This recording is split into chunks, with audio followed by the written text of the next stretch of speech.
Welcome back, Mighty Mustangs. Today we are working on Chapter 12, Roman Civilization, Lesson 2, Part 2. Okay, so our lesson is Rome's decline, and we're doing the second half. We're going to connect back to the last video. Towards the end, we were starting to look at Germanic tribes. Now, by 300s and 400s AD, Germanic tribes began to invade Rome. There were a few different reasons they were doing this. Some were looking for better farmland. Others were running from their own enemies like the Huns to the north, and others were trying to take land to settle. One tribe in particular sought refuge in Rome, the Visigoths. Romans treated them poorly, resulting in the Visigoths rebelling. They defeated the Romans and revealed to the rest of the world that the Romans can be defeated. Prior to this, everyone believed the Romans were unstoppable. Once the Visigoths defeated Rome, this only encouraged other Germanic tribes, like the Vandals, to attack. So the Vandals came into Spain and North Africa. If you take a look at the map located on your slide, you can see the Western Roman Empire and the Eastern Roman Empire, and then the routes of many of the different Germanic tribes as they invaded Rome between 100 and 500 AD or CE. Now, the Germanic tribes had begun invading for hundreds of years, but since the 300s AD, Germanic tribes had been part of Rome. By mid-400s AD, Germanic peoples were part of government as well. That includes some high positions within the government. A Germanic general, Odoacer, had support of his army and was able to overthrow Romulus Augustus. He was the emperor at the time, only 14, controlling the Western Roman Empire. So Odoacer was able to overthrow him and take power of Rome. No Roman emperor ever ruled from Rome again. According to many historians, this moment ended the Western Roman Empire. For a visual of what was happening when the Germanic general took power from Rome, so let's say that this lovely puppy is the boy emperor Romulus Augustus, who was 14, ruling Rome, and I am Odoacer, or however you say it. Sorry, I can't pronounce everything perfectly. And I'm a general. So initially, I'm doing what Romulus Augustus needs, helping, I'm running my army, I'm doing things for the empire. Now, all of a sudden, I realize that I have the loyalty of my soldiers, and the lovely emperor does not. So I, the general, said, I can take over Rome from this little boy. And I just, and now it's my throne. Odoacer was able to remain emperor for 15 years. But the Germanic tribes were never able to unite, and they spent many years fighting among themselves. After his reign, the Germanic tribes formed small kingdoms all within Rome and officially ended the Western Roman Empire. Throughout this lesson, between this video and the one prior, we talk all about the decline of Rome and what led to, in particular, the Western Roman Empire falling. Now, if you look at your slide, there's a large chart. I'll call it a graphic organizer chart. And at the top, it says social problems. Okay, so this is one of your factors leading to the decline of Rome.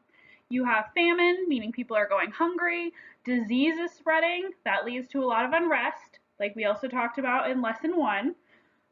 Slaves are unhappy. There's a lot of revolts occurring, and people are incredibly poor. Okay, so you have your social problems. And then you have weak government.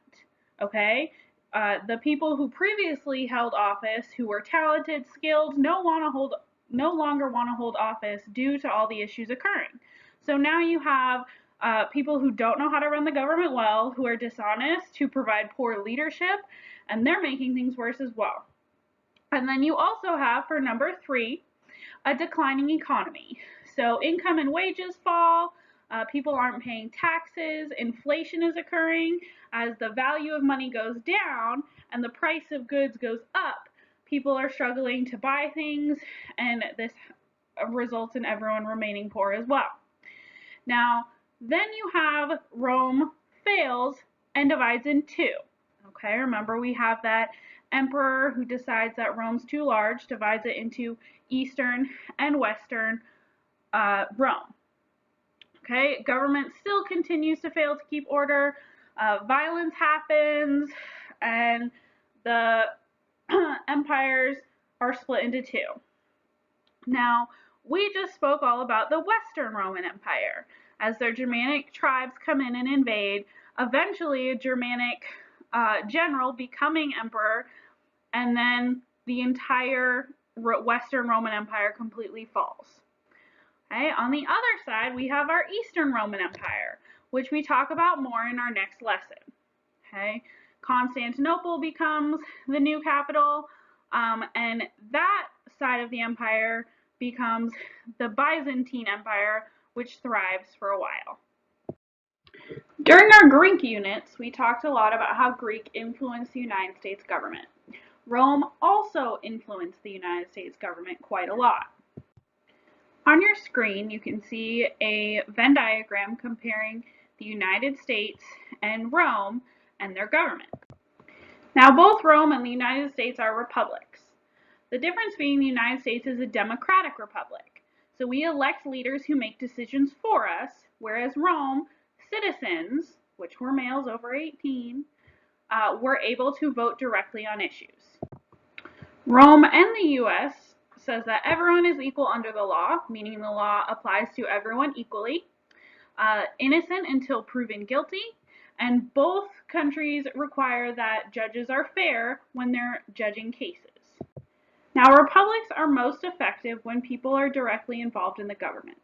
The more people that vote means the government is reflective of what the people want. Rome is incredibly important in our history due to its cultural impact. Okay, as we've talked about cultural diffusion and how culture spreads as people spread, we talk a lot about why ancient Rome and their impact is so significant.